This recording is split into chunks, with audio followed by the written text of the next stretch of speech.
Hello বন্ধুরা, সবাই কেমন আছো? ভালো আছো তো? আমিও ভালো আছি।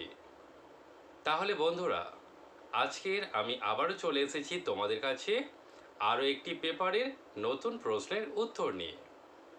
বন্ধুরা, যারা ক্যালকাটা ইউনিভার্সিটির আন্ডারে পলিটিক্যাল সায়েন্স অনার্স নিয়ে 6 সেমিস্টারে পড়ছো, তো তাদের জন্য রইল CC14 পেপারের একটি ইম্পর্টেন্ট 10 মার্কসের কোশ্চেন্স ও তার অ্যান্সার। বন্ধুরা, যারা 2024 6 সেমিস্টার এক্সাম দেবে তাদের জন্য রইল এই চ্যানেলে প্রশ্ন উত্তরের ক্লাসের পর্বটি। তাহলে বন্ধুরা, দেখে নাও আজকের আমি তোমাদের জন্য যে CC14 পেপারের কোশ্চেন্স ও তার অ্যান্সারটি নিয়ে এসেছি তা হলো প্রশ্ন: ভারতীয় প্রশাসনের ধারাবাহিকতা ও পরিবর্তন সম্পর্কে সংক্ষেপে লেখো। তো এই প্রশ্নটা খুব ইম্পর্টেন্ট, তোমরা এটা দেখে নাও। ইংলিশ টার্মটা কি? Right in brief on the continuity and change in the Indian administration. So বন্ধুরা, দেখে নাও উত্তরটা। ভারতীয় প্রশাসনের ধারাবাহিকতা। প্রথম পয়েন্টে কি লিখছো? বর্তমান ভারতের জনপ্রশাসন আসলে স্বাধীনতা উত্তর ভারতে জন্মলাভ করেনি। এর জন্ম হয়েছিল স্বাধীনতার পূর্বে ব্রিটিশ রাজত্বকালে। ব্রিটিশ শাসকগণ ব্রিটেনের স্বার্থের সঙ্গে সামঞ্জস্য রক্ষা করে ভারতে একটি প্রশাসনিক কাঠামো গড়ে তুলতে চেয়েছিলেন এবং শেষ পর্যন্ত এই ধুরন্ধর ব্রিটিশ শাসকগণ সেই লক্ষ্যে উপনীত হয়েছিল। নেক্সট প্যারা করে কি লিখছো? ব্রিটিশ সরকার প্রবর্তিত প্রশাসনের বিভিন্ন দোষ ত্রুটি থাকলেও জনপ্রশাসন পরিচালনার ব্যাপারে তারা যে সকল সাধারণ নীতি ও মূল সূত্র প্রণয়ন করে গিয়েছিলেন, স্বাধীনতা উত্তর ভারতের শাসক গোষ্ঠী অন্ধ জাতীয়তাবোধের মোহে আপ্লুত হয়ে সেগুলিকে বাতিল করেননি, বরং অনেকগুলি নীতি অক্ষুণ্ণ রেখেছেন এবং কিছু কিছু নীতির ভারতীয়করণ করেছেন। নেক্সট প্যারা করে কি লিখবে? সব কিছু মিলে ভারতের জনপ্রশাসন বা প্রশাসন একটি নতুন রূপ পরিগ্রহ করে, কিন্তু এই নতুন রূপের মধ্যে ব্রিটিশ সরকার কর্তৃক প্রবর্তিত প্রশাসনিক কাঠামোর প্রবল প্রভাব যে বিদ্যমান তাকে অস্বীকার করা যায় না। এই সকল দিক বিবেচনা করে বলা যায় যে ভারতের বর্তমান প্রশাসন অতীতের প্রশাসন থেকে সম্পূর্ণ বিচ্ছিন্ন তো নয়ই, উপরন্তু একটি সুন্দর ধারাবাহিকতা আছে। ভারতের জাতীয় প্রশাসকগণ স্বেচ্ছায় এই ধারাবাহিকতা সযত্নে বজায় রেখেছে। নেক্সট প্যারা করে কি লিখবে?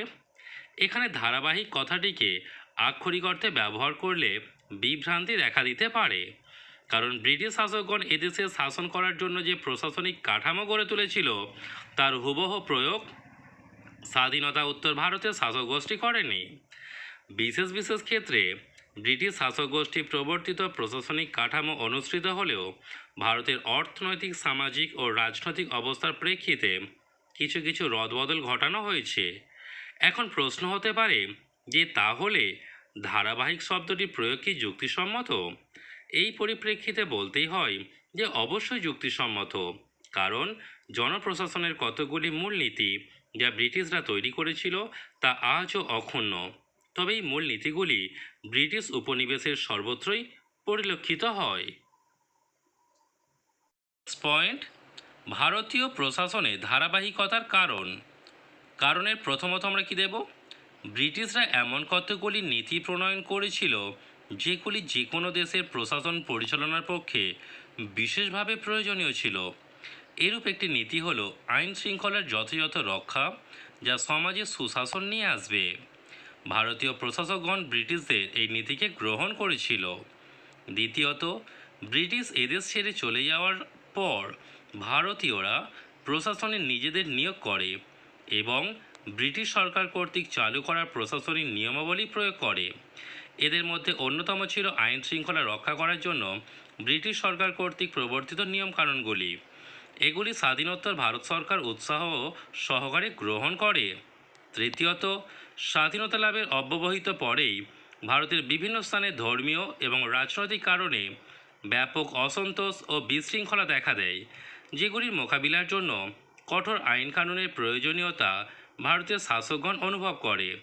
এ ব্যাপারে ব্রিটিশ সরকার যে সকল আইনবিধি রচনা করেছিল এবং যেগুলি ছিল প্রশাসনের অঙ্গ, সেগুলি সহায়ক হয়ে ওঠে। চতুর্থত, ব্রিটিশ শাসকগণ যে আইনগুলি প্রণয়ন করেন সেগুলির পিছনে আইন প্রণয়নকারীদের দীর্ঘদিনের অভিজ্ঞতা ও প্রশাসনিক দক্ষতা কাজ করত। সুতরাং নিছক ভাবাবেগের দ্বারা তাড়িত হয়ে স্বাধীন ভারতের জাতীয় সরকার ব্রিটিশ সরকারের সমস্ত আইনকে বাতিল করার মতো নির্বুদ্ধিতা দেখায়নি, বরং সেগুলির প্রয়োজনীয়তা ভারত সরকার উপলব্ধি করেছিল। এই কারণে অতীতের আইনগুলি স্বমহিমায় বিরাজ করত। পঞ্চমত, ব্রিটিশ শাসকগণ কেবল ভারত শাসন করেননি, আফ্রিকার দেশগুলিতেও তারা উপনিবেশ স্থাপন করে ব্রিটিশের প্রশাসন প্রবর্তন করেছিল। ভারতের সাথে ওই সকল দেশের আর্থ সামাজিক অবস্থার সাদৃশ্য বিচার করত। রাজনৈতিক কাঠামো মোটামুটি একরকম হওয়ায় প্রশাসনিক আইন কানুন কম বেশি একই রকম ছিল। ব্রিটিশ সরকার অনেক চিন্তাভাবনা করে উপনিবেশগুলির জন্য প্রশাসনিক নিয়মকানুন প্রণয়ন করেছিল। সুতরাং দ্রুত গতিতে সেগুলির বাতিলের প্রয়োজনীয়তা স্বাধীন ভারত সরকার অনুভব করেনি। ষষ্ঠত, ভারতে স্বাধীনতা সংগ্রামীদের চাপে পড়ে ব্রিটিশ সরকার নিজেদের প্রয়োজনে এদেশে ইংরেজদের উদারনৈতিক শিক্ষা ব্যবস্থা প্রবর্তন করেন এবং ভারতের মধ্যবিত্ত পরিবারের লোকেরা সেই শিক্ষা গ্রহণে উৎসাহী হয়ে উঠেছিল। সেই উদারনৈতিক শিক্ষা ব্যবস্থার একটি অবিচ্ছেদ্য অঙ্গ হল আইন ও প্রশাসন। ভারত স্বাধীন হওয়ার আগে থেকেই ভারতের শিক্ষিত মহলের একাংশ ব্রিটিশ প্রশাসন ও পরিচালনার দায়িত্বে আসেন। স্বাভাবিকভাবেই তারা যে ব্রিটিশ প্রশাসন ব্যবস্থার প্রতি অনুরক্ত হবেন সে বিষয়ে কোনো সন্দেহই নেই। সপ্তমত, ভারতের সাথে ব্রিটেনের বিচ্ছেদ ঘটেছিল রাজনৈতিক ব্যাপারে। স্বাধীনোত্তর ভারতের সাথে ব্রিটেনের রাজনৈতিক, অর্থনৈতিক ও অন্যান্য বহু বিষয়ে আদান প্রদান বহুগুণ বৃদ্ধি পাওয়ায় ব্রিটিশ আইন ও প্রশাসনকে ভারত বিদেশি বলে বর্জন করেনি। যেমন ইংরেজি ভাষাকে আমরা ভারতবাসীরা বিদেশি ভাষা বলে পরিত্যাগ করিনি। ভারতের প্রশাসন ও আইন ব্যবস্থার একটি লক্ষণীয় অংশ ব্রিটিশ প্রশাসন ও আইন ব্যবস্থার ছায়া অবলম্বনে রচিত এবং পরিচালিত। এখানেই ভারতের প্রশাসনের ধারাবাহিকতা নিহিত রয়েছে। নেক্সট পয়েন্ট কি? ভারতীয় প্রশাসনের ধারাবাহিকতার স্বরূপ। প্রথমত আমরা এই পয়েন্টের কি লিখব? প্রথমত 1935 সালে ভারত শাসন আইনে ভারতকে একটি যুক্তরাষ্ট্র নামে ঘোষণা করা হয়েছিল। এই যুক্তরাষ্ট্র গঠিত হয়েছিল প্রদেশ ও ভারতীয় রাজ্যগুলিকে নিয়ে। ভারতীয় রাজ্যগুলি ব্রিটিশ শাসনে থাকলেও কোনো বিষয়ে তারা স্বাধীনতা ভোগ করত এবং ভারতের শাসন আইনে তাদের ফেডারেশনের অংশ হিসাবে ঘোষণা করা হয়। তবে এই রাজ্যগুলিকে ভারতীয় যুক্তরাষ্ট্রে যোগ দেওয়া বা না দেওয়া স্বাধীনতা এই আইনে দেওয়া হয়েছিল। স্বাধীনতা লাভের পর ভারত একটি যুক্তরাষ্ট্র হিসাবে নিজেকে ঘোষণা করে। ভারতীয় সংবিধান অনুসারে রাজ্য সরকারগুলি সাংবিধানিক কাঠামোর মধ্য থেকে স্বাতন্ত্র্য ভোগ করার সুযোগ পেয়েছে। দ্বিতীয়ত, স্বাধীন ভারতের নতুন সংবিধান রাজ্যের রাজ্যপালদের যে ক্ষমতা প্রদান করেছে তাতে বলা হয়েছে যে রাজ্যপালগণ কোনো কোনো বিষয়ে রাজ্যের মন্ত্রিসভার পরামর্শ ছাড়া নিজের সিদ্ধান্ত নিতে পারবেন। এই ব্যবস্থাটি 1935 সালে ভারত শাসন আইনে উল্লেখ ছিল। প্রাদেশিক সরকারগুলির ওপর কেন্দ্রীয় সরকারের কর্তৃত্ব সুরক্ষিত করার মানসে 1935 সালের আইনের প্রণেতাগণ এই বিধি ব্যবস্থা করে গিয়েছিলেন। তৃতীয়ত, ভারত শাসন আইনে কেন্দ্রীয় আইনসভাকে দ্বিকক্ষ বিশিষ্ট করা হয়েছিল। একটা ছিল যুক্তরাষ্ট্র সভা এবং রাজ্য পরিষদ। স্বাধীন ভারতের কেন্দ্রীয় আইনসভারও দুটি কক্ষ আছে, লোকসভা এবং রাজ্যসভা। ব্রিটিশ আমলে 6টি প্রদেশের আইনসভাকে দ্বিকক্ষ বিশিষ্ট করার প্রস্তাব 1935 সালে ভারত শাসনে ছিল। এদের নাম ছিল লেজিসলেটিভ অ্যাসেম্বলি এবং লেজিসলেটিভ কাউন্সিল। আইনসভার নামকরণের ক্ষেত্রেও ব্রিটিশ ভারত এবং স্বাধীন ভারতের মধ্যে মিল রয়েছে। চতুর্থত, কেন্দ্রীয় আইনসভা আইন পাস করার পর তাকে গভর্নর জেনারেলের নিকট পাঠানো হতো এবং তার অনুমোদনের জন্য এবং তিনি সেই বিলে ভেটো প্রদান করতে পারতেন। এই ভেটোযুক্ত বিল আইনের মর্যাদা পেত না। স্বাধীনোত্তর ভারতেও কেন্দ্রীয় আইনসভা কোনো বিল সংখ্যাগরিষ্ঠের ভোটে অনুমোদন করার পর রাষ্ট্রপতির কাছে পাঠাতে হয় তার সম্মতির জন্য এবং তিনিও গভর্নর জেনারেলের মতো ভেটো প্রয়োগের অধিকারী। পঞ্চমত, 1935 সালের আইন অনুযায়ী যুগ্ম তালিকায় কোনো বিষয়ের ওপর দুই ধরনের সরকার যদি আইন প্রণয়ন করে তাহলে যুক্তরাষ্ট্র সরকারের আইন অবশ্যই প্রাধান্য পাবে। বর্তমানে ও নতুন সংবিধানে আমরা একই নিয়ম দেখতে পাই। সুতরাং বলা যায় যে 1935 সালের ভারত শাসন আইন ও স্বাধীন ভারতের সংবিধান উভয়ই কেন্দ্রীয় সরকারের প্রাধান্যের ওপর জোর দিয়েছে। ফলে উভয় ক্ষেত্রেই যুক্তরাষ্ট্র কাঠামো কেবল দুর্বল হয়ে পড়েনি, কেন্দ্রীয় প্রাধান্য সর্বত্রই প্রকট আকার পরিগ্রহ করেছে। ষষ্ঠত, ব্রিটিশ ভারতে সমগ্র প্রশাসন পরিচালিত হতো আমলা শ্রেণীর দ্বারা। আইন কানুন থাকলেও অল্প কয়েকজন আমলাই সমগ্র প্রশাসন পরিচালনা করতেন।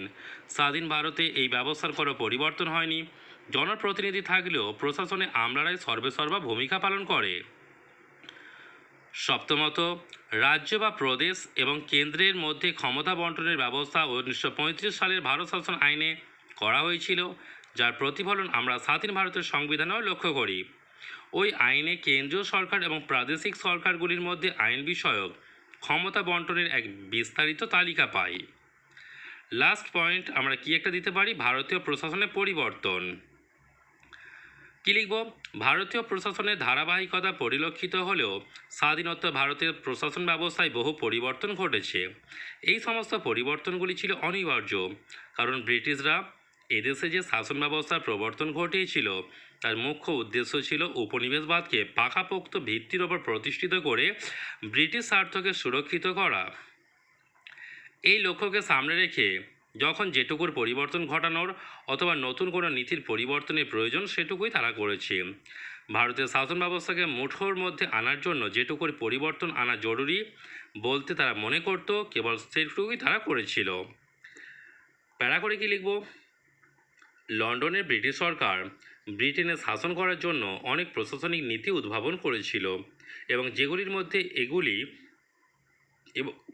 এবং উল্লেখ্য যে এগুলি দীর্ঘ অভিজ্ঞতার পর প্রতিষ্ঠিত ছিল।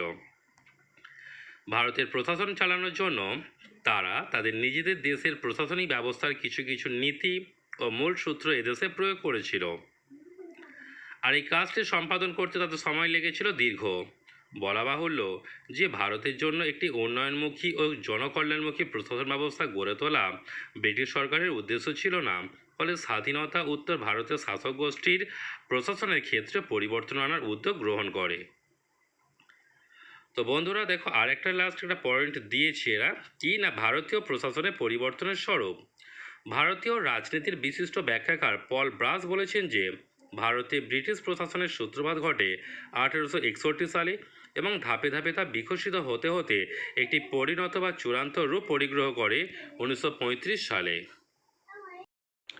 সালে যে বছরে ব্রিটিশ সংসদ একটি আইন প্রণয়ন করে আলোচনার ফলে দেখা যায় যে ইংরেজ সরকার জাতীয় মুক্তি আন্দোলনকারীদের চাপে পড়ে এদেশের জনগণকে একটু একটু করে বেশি পরিমাণে স্বাধীনতা ও প্রশাসনে অংশগ্রহণের সুযোগ দিতে শুরু করেছিল। তবে এই দৃষ্টিভঙ্গির মধ্যে কোনো সদিচ্ছা ছিল না। অবশেষে আন্তর্জাতিক পরিস্থিতির চাপে এবং জাতীয় মুক্তি আন্দোলনের পরিস্থিতির চাপে 1935 সালে ভারত শাসন আইন পাস করা হয়। সব শেষে আমরা কি বলতে পারি? স্বাধীনোত্তর ভারতে যে সংবিধান ও প্রশাসনিক কাঠামো গড়ে তোলা হয়েছিল তাদের সাথে 1935 সালের ভারত শাসন আইনের বিস্তর সাদৃশ্য লক্ষ্য করা যায়। স্বাধীন ভারতের প্রশাসনে বহুল পরিমাণে ব্রিটিশ প্রশাসনের নিকট অর্থাৎ স্বাধীন ভারতের প্রশাসন ব্রিটিশ প্রশাসনের নিকট ঋণী থাকলেও অনেক ক্ষেত্রে পরিবর্তন আনা হয়েছে। তাহলে বন্ধুরা, এই ছিল আমার আজকের ক্যালকাটা ইউনিভার্সিটির আন্ডারে political science honours 6 semester CC 14 পেপারের একটি ইম্পর্টেন্ট 10 মার্কসের কোশ্চেন্স ও তার অ্যান্সার। বন্ধুরা, আমার এই চ্যানেলটি যদি তোমাদের ভালো লেগে থাকে তাহলে প্লিজ একটা লাইক করো, শেয়ার করো আর একটা সাবস্ক্রাইব করে দিও, যাতে আগামী পর্বের ভিডিওগুলো থেকে তোমরা খুব তাড়াতাড়ি এই ক্লাসে প্রশ্ন উত্তরগুলো পেয়ে যেতে পারো। তাহলে বন্ধুরা, আজকের ক্লাস এই পর্যন্ত। পরবর্তী ভিডিওতে দেখা হচ্ছে আরও একটি CC 14 পেপারের প্রশ্ন ও তার উত্তর নিয়ে। সো বন্ধুরা, থ্যাংক ইউ।